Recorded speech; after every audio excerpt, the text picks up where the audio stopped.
Deke Sharon had brought me in to join this group.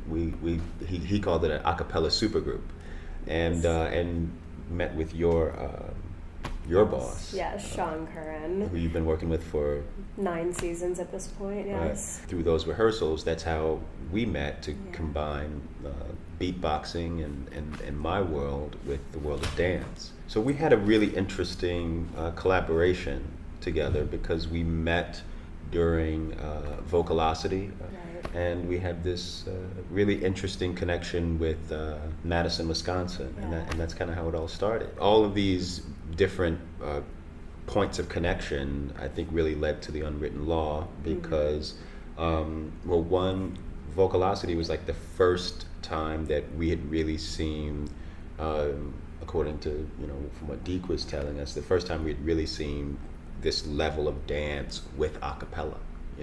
Some people were like, that can't be done, it would be too complex. But we did it, and we created a really interesting show together. But then it was, I had an idea for a while to create something in verse that really spoke to our times. And you had a similar feeling too, but you happened to go to UW-Madison and majored in History and Afro-Am Studies, which is actually how it all started, because you had asked me how I ended up in Madison, and I realized that you had gone to Edgewood and I had been at UW, but a few years apart actually. We had just missed each other, but had interesting experiences as people of color in Madison, Wisconsin. There was a lot going on with various trials and the Black Lives Matter movement that had really kind of spread nationwide and was in the media's consciousness. And I remember saying to you that I wanted to make a piece that said Black Lives Matter without saying Black Lives Matter. And I said something similar, that I had, started to make work of my own, but it was more from a female perspective, talking about the cult of domesticity and womanhood and femininity. And I was very curious about your experience as a Black man in America at this moment in history. And that's how we began to really focus on kind of developing the script. Well, the first thing that you actually brought to me when we were at Tisch, we were sitting in the lobby by the elevator on the second floor, and I remember you only had Pussy Power written at that point. That was the only thing, which is the first piece in the Unwritten Law. And then we kind of found some similarities between our mother's nicknames, because both of our moms' nicknames were Pepper. And so there was that really interesting correlation. And then we just started talking about different people and your family and how to put it in the context of the American experience. Not only are you the choreographer, but you're also the director, as well as, helping co-creating to really guide and contextualize the story. You choreographed to words as opposed to music. Correct, because we didn't get the music until December. All of our schedules were so crazy. You had opened with In Transit. Malik was doing lyric opera in Chicago. But you've done this kind of work before. Because I worked with Sean Curran. Could you explain a bit about that process and where did that come from? Like, with your experience with Sean, like what was that? How did you go around? I think that it would have been a little bit daunting if I hadn't made this piece with Sean. In 2009, he was commissioned to make a piece called Left Exit, and he used these atheism tapes. And our task as dancers, the 4 women in the company, we were asked to do improvisation to these atheism tapes, and we had to ride the cadence of the narrator's voice. As Sean always says, music is the motor. And so we're all, as dancers, we either do things in silence or we, perform to music.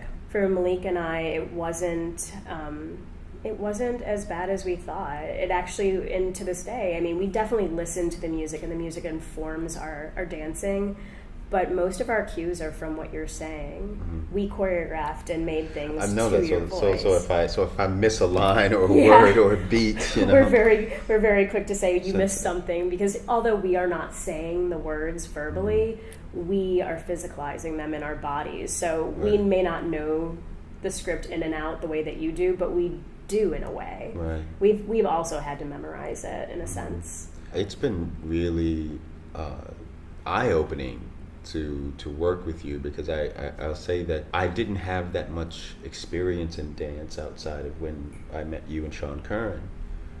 I didn't have the, even though I'd read a lot about the African American experience and I wanted to create work that spoke to that, I didn't have this immense depth of knowledge that you have when you. It really surprised me that when you actually just study it exclusively, the nuanced details. That's what I found so interesting, especially about the Claude narrative that you talk about. When we actually started digging a little deeper into, what was going on at that moment, I was able to make that connection that the summer that Claude was murdered was actually in 1919, which was Red Summer, Right. where there was an immense amount of lynchings in the country, all over from Detroit, Chicago, St. Louis. It was because of the Great Migration. A lot of people had, it was the nadir in Africa, what is called the nadir, the lowest point after Reconstruction and the age of sharecropping, that a lot of people migrated to the north, but as it's not the Jim Crow South, but people were, not as accepting Right. of this migration. Right. Well, it was in Oklahoma, in Tulsa, Right. Oklahoma, where Black Wall Street was burned to the ground, and so many people died, and so I wanted to really use art to and my story, my family's story, to really articulate the history. So when I'm thinking about beatboxing, I didn't want to just beatbox for beatbox sake, and so I wanted to use my beatboxing and the poetry in a way that really seemed to, or had the possibility to be transformative. And that's one of the things that I don't think either one of us really knew. We thought it would be transformative for people, but it wasn't until we started really putting it in front of audiences and started to get feedback from people of all different types that said this is transformative for me. There's information that not only that people didn't know, but it empowered people to want to tell their own story. And I think that this is one of the things that was really a goal for me with the work, was to inspire people to feel like, hey, I can actually tell these stories, no matter the pain, no matter the shame that it may bring. There's also this form that I feel like we have that I haven't really seen before. It's in the structure of a solo show, but it's not a solo show. That there's this movement that moves through the space, and the dance to me really becomes a spiritual part of the show. I mean, you have this, the poetry and the cadences and the music, but there's something that is really powerful about these bodies in space speaking without using their voice, but just speaking with their bodies and their imagination and their rhythm. The way that we structured the show is based on the idea of migration and journey, and how we use the idea of the ascent and immersion narrative, which is commonly found in early writings of African Americans in this country, to kind of signify movement and the way in which we travel through the stories and are able to go from one generation to the next in different ways that the stories, are interwoven like a quilt. Yeah, I mean, it's really amazing to me to see how every movement that you make has, multiple means behind it, has a deeper meaning, and it reminds me of poetry. And I think one of the ways that it resonates with me is as a writer, when I'm writing a phrase or a line or just a few words, I'm feeling multiple meanings from this, like different layers and dimensions that a person can interpret. And what I saw that you did, like, say for example in the scene with Jackie, when you have this movement where you have this voice being suppressed or silenced, and that's happening with that character. We see this is during my childhood.